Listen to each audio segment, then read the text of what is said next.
You're on. Okay, everybody, good evening and welcome to the Monday, May 18th meeting of the Greater Augusta Utility District. A little bit early this month due to Memorial Day weekend next week, so that's why we're here tonight.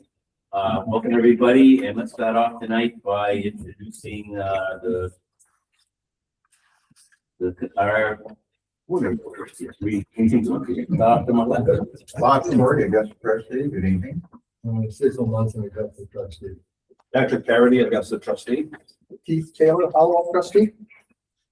Good evening. Ron Sawyer, Augusta Trustee. Keith Luke, non-voting trustee. Jim Dennis, Augusta Trustee. Kara Tugman Walker, Caldwell trustee, non-voting. And I'm Ken Knight, Augusta Trustee. Let's start up now with employees from Greater Augusta. Mike Payne, Finance Director. Andy Began, Assistant General Manager. Brian Tarbuck, General Manager. And now consultants, starting with Alan Burton, Human Resources. welcome back. Ms. Meredith. Good evening, everybody. Meredith Strang Burgess, Communications Consultant. Any other guests on there tonight? I don't think so. Randy, Rick C. Randy. Agenda additions tonight? None? Okay, I have, Brian, I had an email from Trustee Toya today. We're going to move after the minutes of the meeting today. We're going to move the PFAS litigation motion up ahead of the rate committee update and that motion. We're going to, we can do that ahead of time. So if anybody has an objection, that's what we're going to do. Seeing none, let's start off with old business and approval of meeting minutes. Yes, sir. I move to accept the board meeting minutes for April 27, 2026. Motion second by Pat. Any discussion? Hearing none, all those in favor? All those opposed? Okay, let's move on now, as I said, to the to the PFAS litigation options. Tonight, we're supposed to be a couple motions. There's two, I believe there's two, right? Motions. Let's just be clear in which one is which. So if we understand which one, I think one had to do more with, I call one more upstream and one more down, but it's probably not, probably one's sewer and one's water upstream. Yep. How do I describe it at a 50,000 foot level so people know which one they're voting? The Napoli Shkolnik motion is the one on the top. That's the one we've been talking about since about September last year. Got it. That has to do with pursuing individual sources of PFAS on the river, significant Upstream. So upriver, yeah. And the other one has to do with a broader sort of coalition-based lawsuit that come out in a year or two with SL Environmental. That was Ken Sansone who came to the meeting last time remotely. So these are just suggested motions to sort of get you to talk about it and move forward. Well, I think we've talked about this for the last bunch of months. I don't see any need to have much as we can have. Well, obviously, we can make a motion. We'll start with the first one and somebody make a motion and we can also have discussion obviously before we vote. But I take a motion for the first one here. Go ahead. A non-motion, but again, it's for either one. It could be both, it could be none, it could be one or the other, correct? Say it again. Yes. The motions can be for one, it can be for both, it can be for none of them. Correct. And I'm looking for a motion for each one, but it can be, that's just me, but anybody can do whatever. So I'm looking for a motion, at least for the first one, if not something different. Go ahead, guys. I would move to motion was on formalize discussions with Napoli and Skolnik to consider litigation relating to PFAS discharges. And I move to. No, that's one. That's one. You're done with that one at a time. Okay. Second, any discussion on that motion? Hearing none. No, I was seconding. This is the one for the upstream. Okay, hearing none. All those in favor? Hold on, is this voting in favor of proceeding with them? Oh, okay, the wording is kind of weird there. Yeah. Formalized discussions should have been agreed to. Well, My apologies. I put this up. I didn't really know Yeah. because as I understand it, once you guys greenlight me to execute, then I'll move forward. And I didn't know exactly what that entails in terms of documentation and whatnot. So let's say you approve this motion. I'm going to interpret that as I have a green light to work with the police and execute an agreement that moves us toward that end goal. Okay, so Sorry. motion's still on the floor. All those in favor? How many was that? Keep them up, please, so we can count. 4. All those opposed? 4-3, the motion passes. Okay. Next motion. But I move to move forward with the proposal from State Environmental relating to the discharges that added PFSA to the wastewater. do I hear a second? Second. Any discussion on this motion? Hearing none. All those in favor? All those opposed? Passes unanimously. Okay, that's done. Let's move on to the rate committee update and the committee order. Before I get right to the update on things, Brian and Mike, did we get anybody commenting? No, apart from the folks who came to the hearing, we've heard nothing from Maine PUC, the Public Advocate's Office, or anyone who directed comments to either Mike or Andy or me. I don't know if Randy is listening and might have some information. Randy, do you know if anybody commented about the rates to the folks in the office one way or another? We just heard a couple of people ask questions, but nothing major. Okay, so no formal complaints at all. So And if you see what's happening with everything, I take it. they weren't unhappy. So I take that as a positive as well, which is not any different from any other rate case we've had. Due to that, and the extensive research and reviews done by the staff and the board on numerous occasions during the year, I'd like to move that we certify and approve the revised schedule of rates for drinking water service, fire and service, sewer service, and stormwater service, which has been presented to this meeting and reported within the minutes, to go into effect on or about June 1st, 2026, and continuing until such time as the schedule of rates is modified by the vote of the trustees.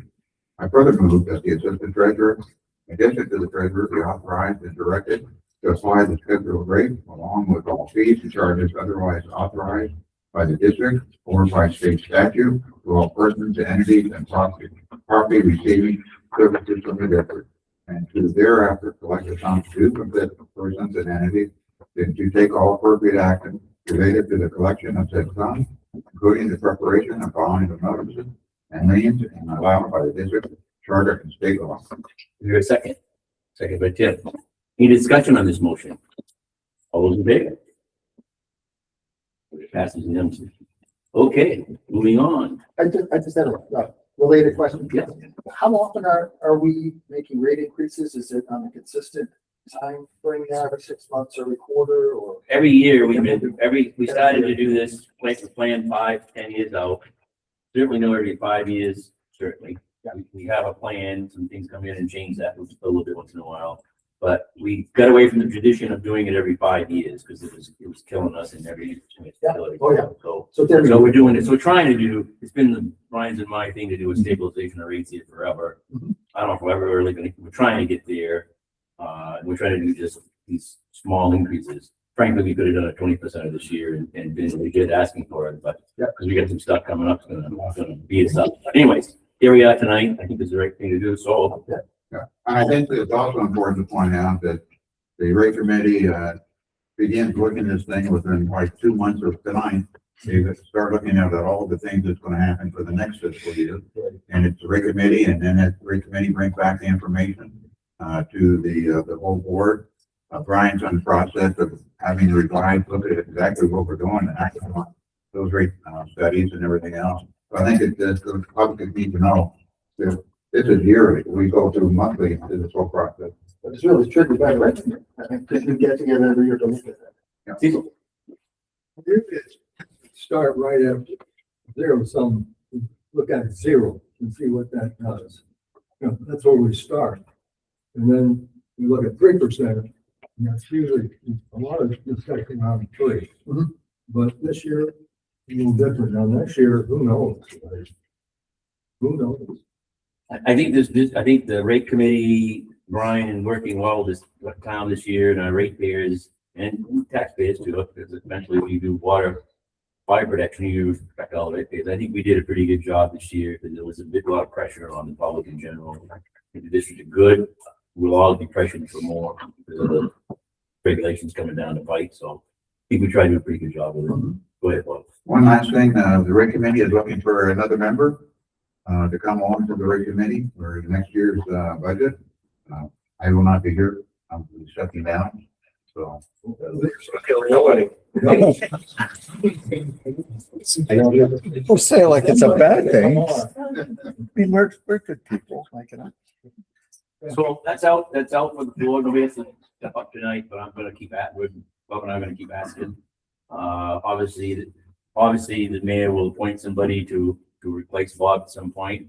Not so sure we should just make that person be the new rate committee person. That's another story. It's like, but we'll talk about it amongst yourselves, and we'll keep asking every meeting. When it starts to get to be towards planning sessions, we ought to have some idea who's gonna do what, but I don't think we need to answer that tonight. So, and I would say, oh, Brian. and I would say that, you know, it's not a big lift. You certainly learn a lot. We go into a lot more detail on the financials than we do at these meetings. You can be a voting member or non-voting member. You can come to a meeting if you'd like and then not come back. That's okay too, in case it's not your cup of tea. But I think it is interesting, and you do get a little more education about the inner workings of the district, and certainly all the project type decisions that we make to get to what you finally see in October.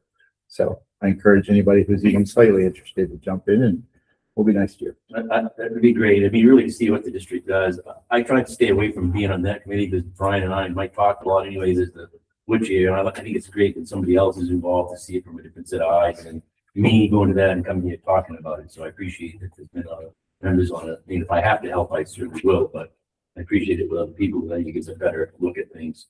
I sometimes see it in a different way, and I think it's good to do that. So. Okay, well, so we can do that. Hey, Ken, Randy had a hand up.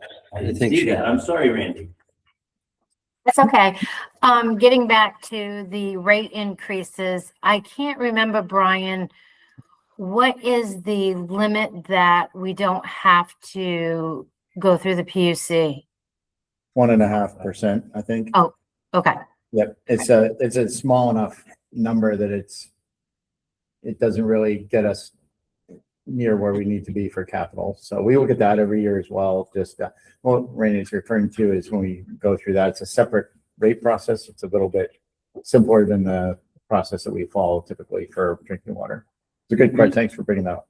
If you went to the 1.5%, you can only do a certain amount of percentage over a 5-year period, right? Yeah, that's correct. There's some stipulations on there. And I know that folks who actually work at the PUC were happy to see that. So like Ken had mentioned, there's a lot of utilities that just were loath to increase rates for a really long time. So then you have this really big step up that people couldn't handle. So they reasoned through the legislature that, well, if we did 1.5% every year, that's better than 0 every year. But I think there's going to be legislation at some point that might raise that number up a little bit now that they've got their foot in the door. So time will tell. And I think also this district goes above and beyond because we kind of do it and talk about all our rates. Because we don't really have to with sewer so much like we've got. So we kind of make it. So I think this district is very transparent in how we do our numbers here. So that's different than a lot of utilities. Mm-hmm. Anybody else? Andy, project. Yes, Riverside Drive. We're excited. Our PFAS treatment plant is we're probably less than a month away from firing it up. So we had a 4-person crew for the last 2 weeks putting the piping together and getting everything situated. Now we're working on instrumentation and programming. We still have to pressure test the pipe, load the under drain in and the media, but doing quite well. So I just, wanted to give a kudos to our staff for sticking with it and getting it all connected. They did a great job.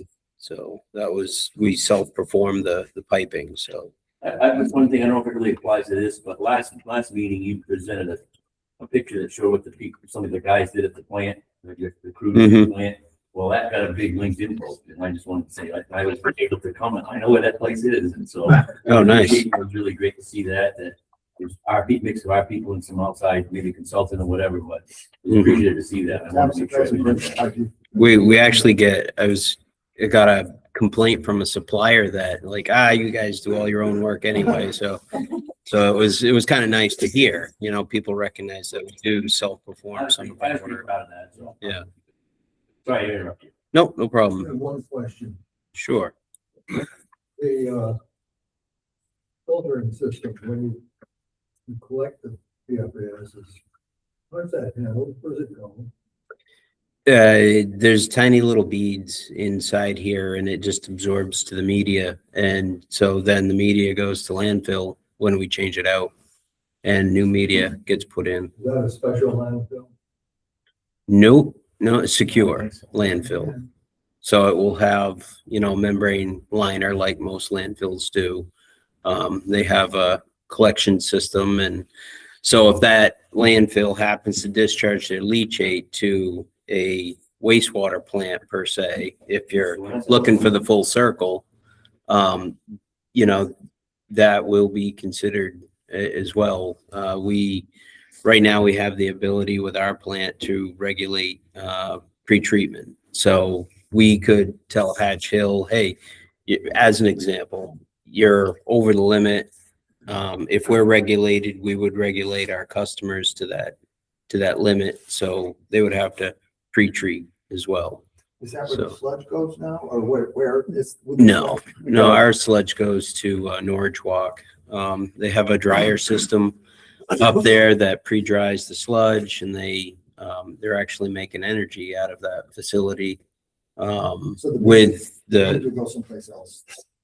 Maybe they might go to, we don't really know where they're gonna go yet, but once we find out, I'll let you know. it's done as a service right now.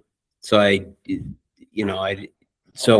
a company comes in, they provide an empty truck and a truck that's full of media, and they take your stuff away. And there is a chain of custody form that goes along with it.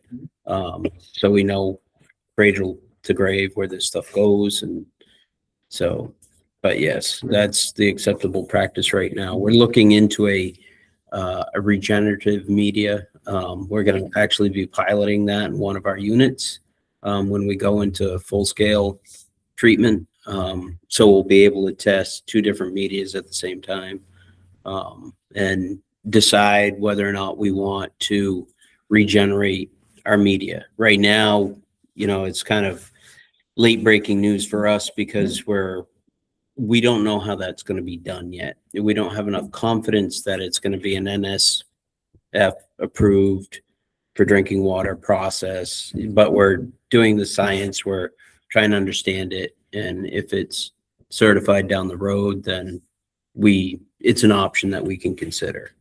So, but anyway. Yep.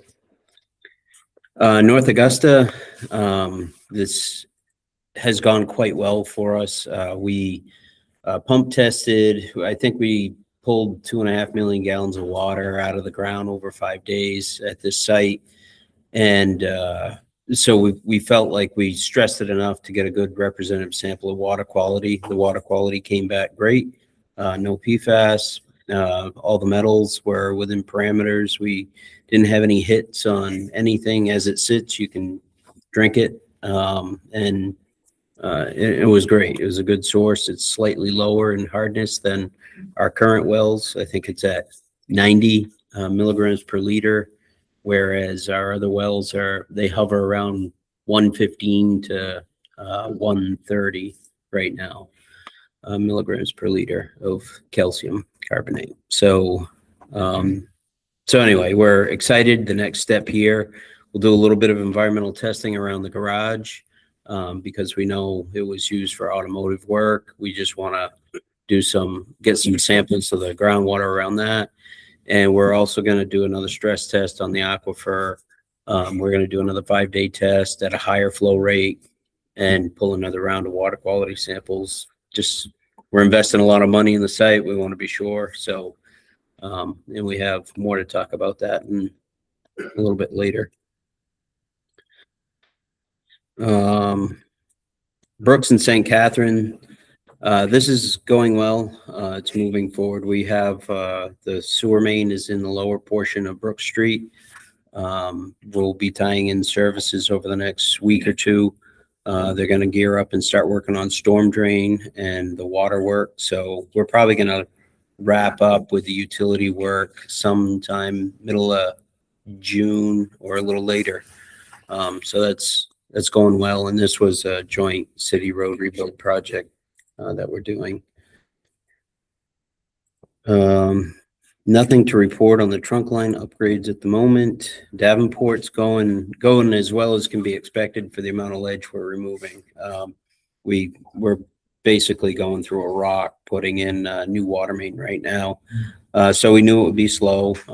They're pre-drilling and coring the ledge, and we're machine excavating out the ledge right now instead of blasting. So it's going well. We have 400 feet of water main in. That should be wrapping up over the next couple of weeks, and then they'll test. We'll put services in and start on the storm work to mitigate. I think it was 5 catch basins to get those out of the sewer. So it's going well, and we're working with Pyramid Construction. We're used to working with all those guys. They're just flying under a different flag right now. So one of the guys opened his own company. So it's working out well. They're doing good work. Amherst Street, just got word today that they're working on our draft easement. So I expect some movement, and hopefully we'll be bidding by the next board meeting. I know this one's been kind of kicked down the road, but didn't really want to put it out to bid without permission to be on that property. So that one should, and that's the former Kmart Plaza. It's now Augusta Plaza, I believe. It's a holding LLC for that site. And Memorial Drive, the red, I was showing a yellow dashed line before, and now the red would represent what we believe is going to be our project. So we have about 1,600 feet of 30-inch pipe going in. It's been tricky to weave around all the utilities out there, but Maya, one of our project engineers, is doing a great job of navigating all the logistics of, going through more than one arterial in Augusta to get this deep pipe in the ground. So we did submit for funding package just to see, test the waters to see what we'd get, if there's any free money associated with it. So I'll keep you updated if we do get something. Eastern Ave, our staff has been in the field monitoring project construction, so we haven't advanced this any more than last time, and no changes on Western Ave. Still working with DOT to understand what their final scope of work is. Do you have anything else to say on that one? Nope. And that's all I have. That's it. Unless any questions for Andy? Not. General manager report. Yeah, thanks very much. You'll see on the screen there, we have a whole bunch of people that we hired in May over the years, notwithstanding Mike Morey at the top of the list here with 37 years. He's not going to get to 38. Not that, I mean, that sounds bad. No, he's going to do it voluntarily. He's going to retire at the end of August, to the chagrin of all of us, the folks of the city. Loads of different engineering consultants. He's come a long way, and encyclopedic knowledge of the water utility. And it's just a quiet, soft-spoken guy, but just really is going to be a tremendous loss for us, frankly. And we'll really miss having his knowledge around and his quiet sense of humor, the whole thing. So another one, Bob Corey, is also just announced his upcoming resignation by the sound of it. So, but after putting in 10 years, thank you very, very much. I'm sure you learned a lot. We learned a lot from you. I appreciate it. We'll ring out in the next few months from you for sure. Just like Mike. Well, so Bruce Board has been with us 9 years. Bruce is, I don't know, he's a giant of a guy. He helps in our road crew. He's sort of our right-hand man down there, and does an awesome job as a former firefighter. So super helpful when it comes to our training and all of that. Great perspectives, having worked in the business for a long time.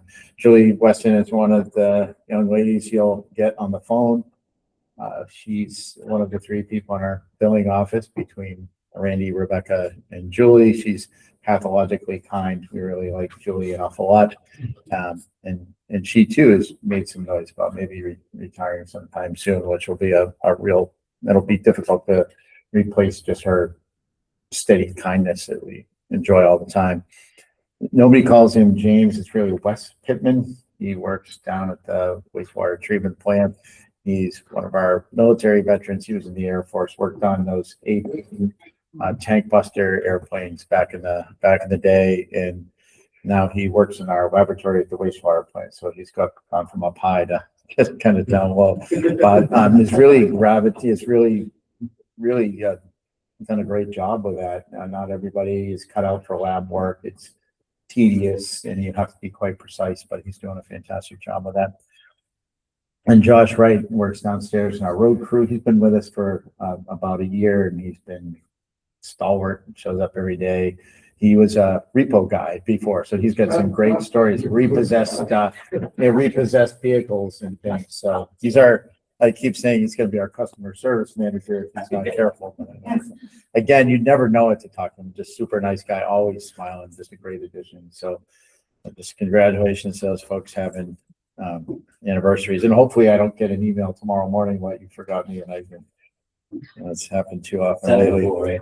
Yeah. Just quickly, we have a couple temporary hires. Carly Pontill, she's a rising senior up at University of Maine, mechanical engineer. It's her first go around with us. Her dad, Rob, or her dad's name is Rob. He works for the Brunswick Sewer District.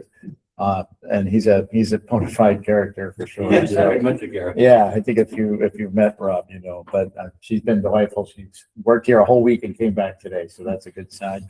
And then Silas Bartol has worked with us in the past. So that wasn't here last summer because of insurance requirements. We couldn't hire anybody under the age of like 25 to drive our work vehicles.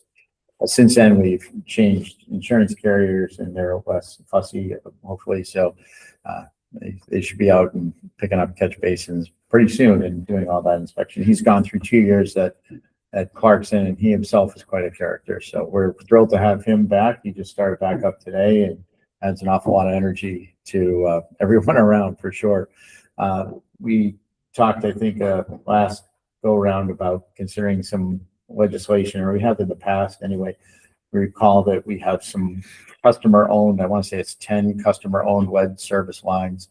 And we have money from the federal government to replace them. But you recall that we can't invest in private infrastructure unless we have some sort of delicate little carve out in existing legislation. So we're going to pursue our options there. Brad's day job is to work for Maine Rural Water Association, of which we're a member, and does a lot of legislative work there. There's also the Maine Water Utilities Association, generally that's for slightly larger utilities, and they have a separate, but very much parallel, frankly, legislative pathway. So between the two of those organizations, we hope to find a way to carve out something where we can help our customers replace these 10 lead service lines. I think statewide, there's something like 60 or something. There's only a handful, but we have a lot of them as it turned out. Yes. That would be my question. Would this bill be GAUD specific or would it be a state? It would have to be state specific, but you know, the language is delicate because we don't want right now in the 1994, your prior board, the Augusta Water District, voted to not invest money in main extensions. So let's say somebody said, I want a building here. It's going to cost $1 million to put a water main out there. At the time, we were reeling from a lot of different financial pressures. That board said, we don't think we have the money to do that. We don't want to burden all these other ratepayers with the speculative development. And that was fairly common at the time in the early 90s. Loads of utilities did the same thing we did. The town of Winthrop also voted in favor of not investing, and so did the city of Augusta. The city was a slightly split vote of just the councilors there. And I'm trying to find exactly their minutes from that meeting so I can flesh that out a little bit for our history, because from time to time this comes up.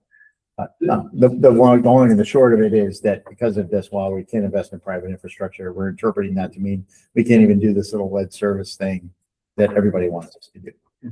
So I don't, well, Brad, go ahead. The majority of drinking water utilities are still non-investing utilities. We are still within the majority side of that. So I was, maybe Brad sort of answered that, but so I know that we're not gonna do that, but is this, I guess it is invested in infrastructure, so we just. Yeah. So is it, would that, could you get a ruling on that to say this is an example, or is that, am I just? Well, we've tried, Oh, right, yeah, right. go ahead. We had a meeting in this very room with PUC, and the common sense says we know, these guys know how to replace water lines, Doshmo doesn't.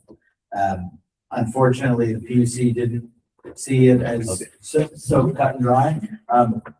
I would assume, I have no empirical data for this, but I would assume that a number of utilities around the state that find their two lead service lines are just replacing them. That's my understanding. And they are, if someone asks, they say EPA told us to do it. That's pretty defensible.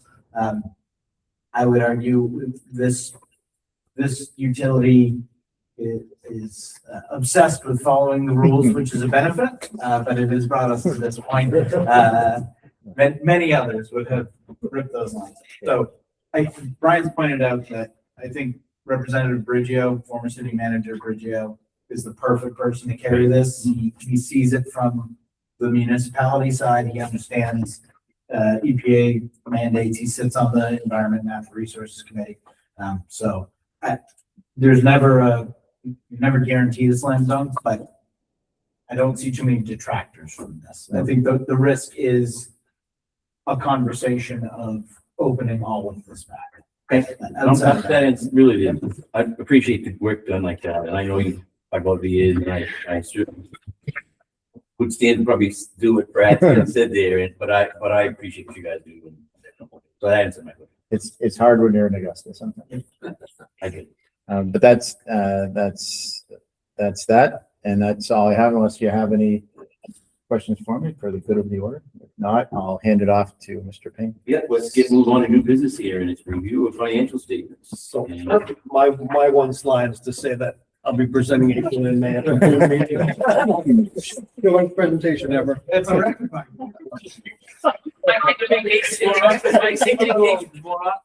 So I got one more, I do have one more slide. So we had an update from Tim, I think it was actually end of the week while I was off, that they should be presenting at the next meeting, for the June meeting.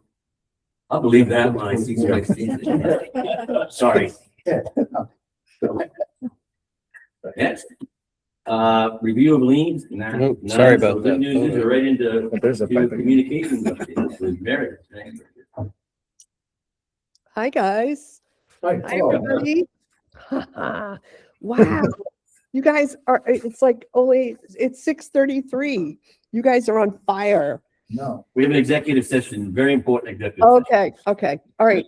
I was going to give a 30-minute presentation. Darn.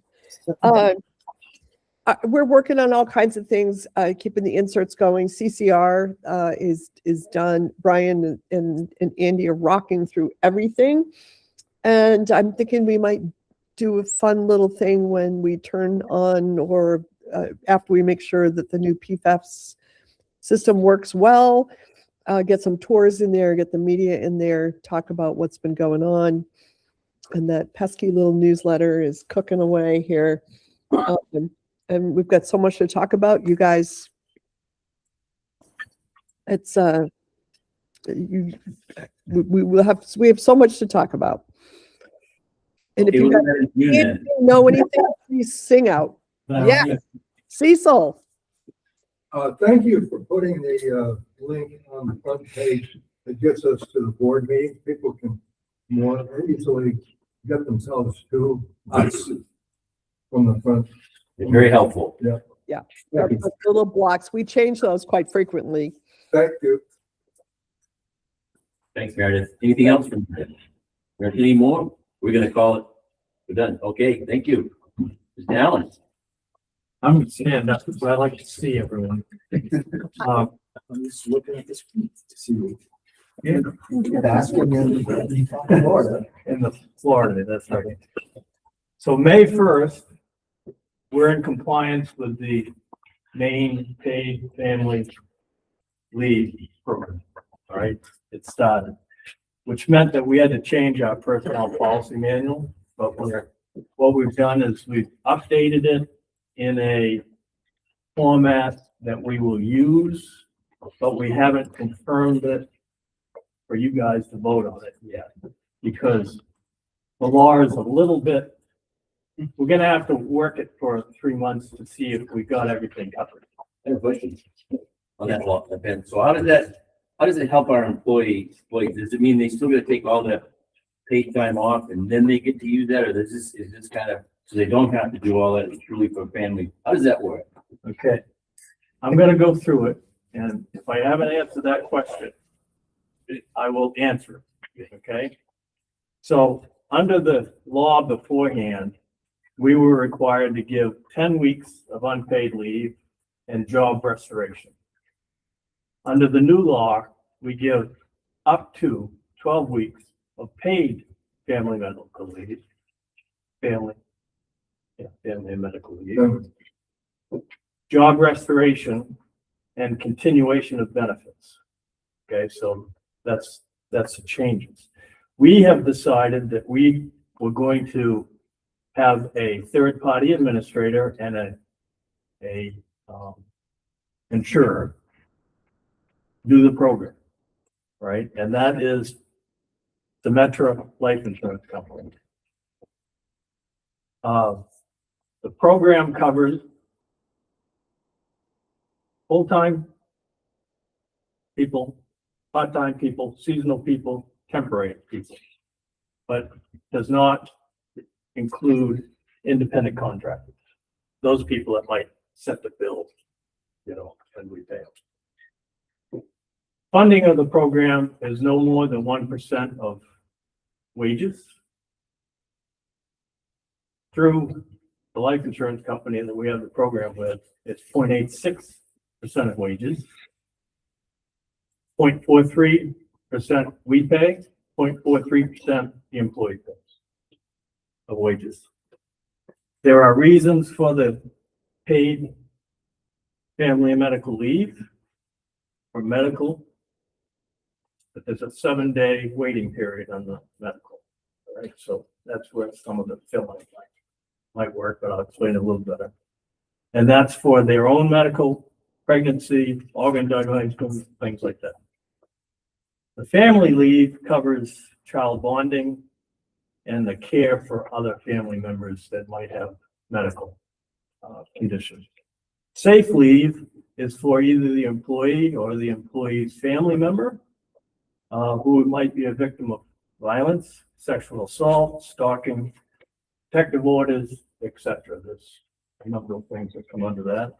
And military leave for exigency,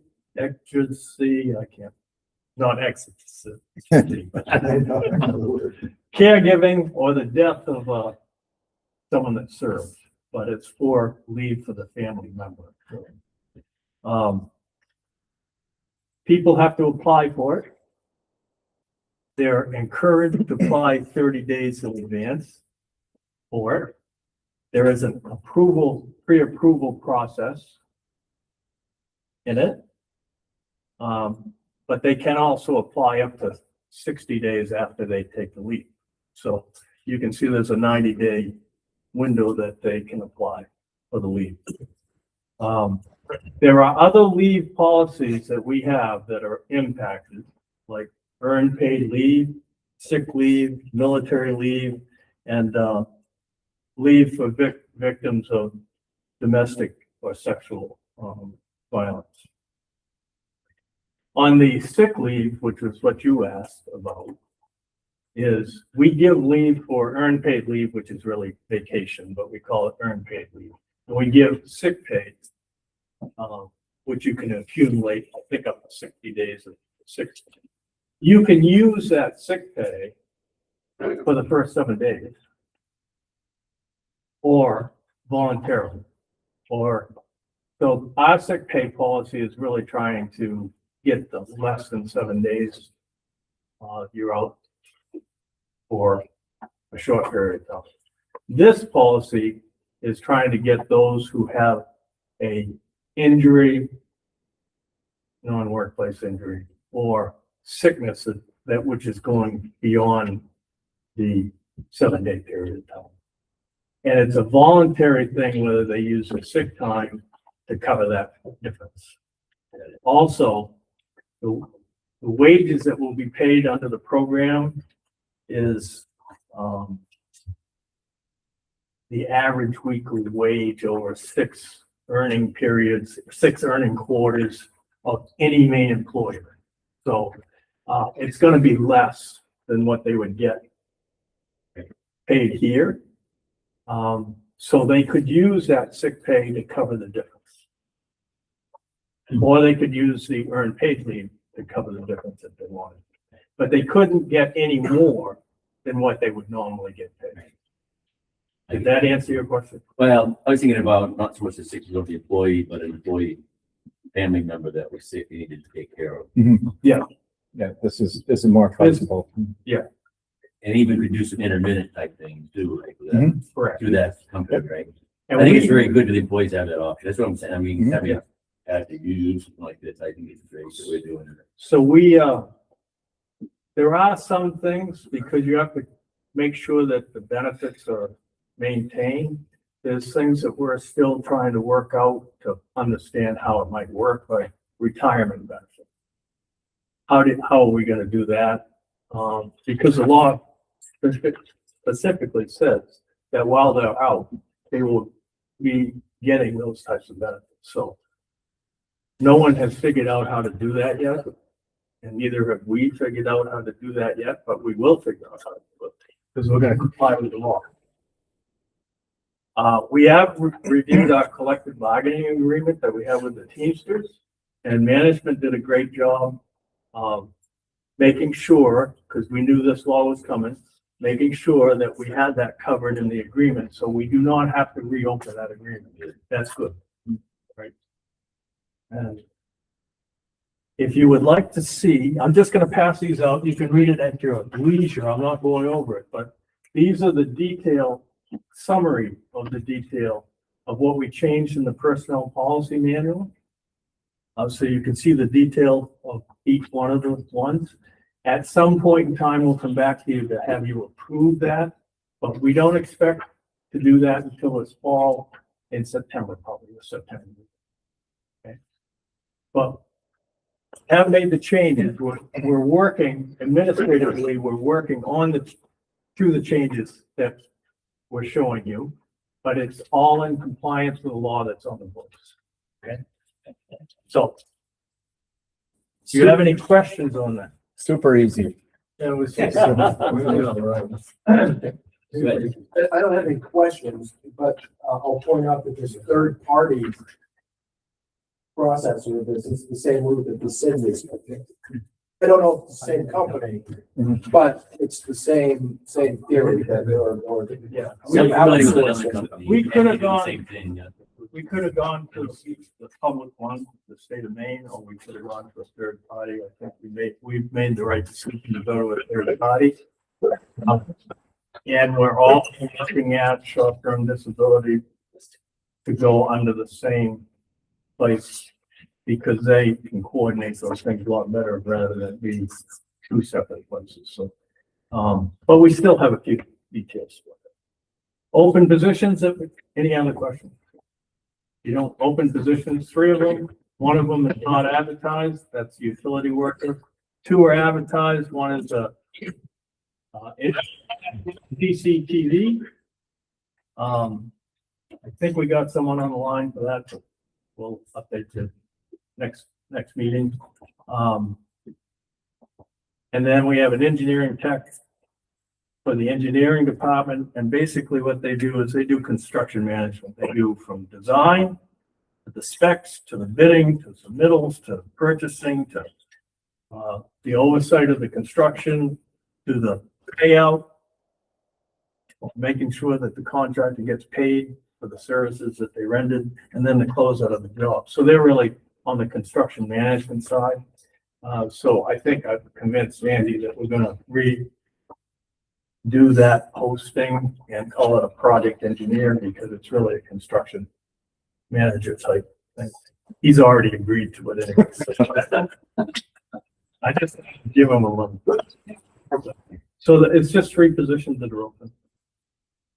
We are, as Brian said, there is going to be a retirement or someone that is a significant member of the management team, and we are preparing for that retirement. So it goes smoothly by the end of August. And if it doesn't, Brian will just say, we don't need your services anymore, Ellen. We will be updating the personnel policy manual a little bit better than just changing these things because that added words and subtracting to separate a policy manual with an attachment to an appendix for each one of those because we have policies and procedures in the same manual. So basically, it will be a policy with an attachment to the procedures that we use on the appendix side. And we'll accomplish that this summer. And we always work on internal communication and feedback loops. Excellent. Any questions for Alan? Great, thank you, Mr. Allen. Glad to see you back. Okay, motion to go into executive session, perhaps. Move to enter executive session to discuss property acquisition pursuant to MRS section 456C. Do we have a second? Okay. Discussion on the motion. Hearing none, all those in favor? Okay, we'll go on to executive session. So we'll be pausing the meeting. Yep. And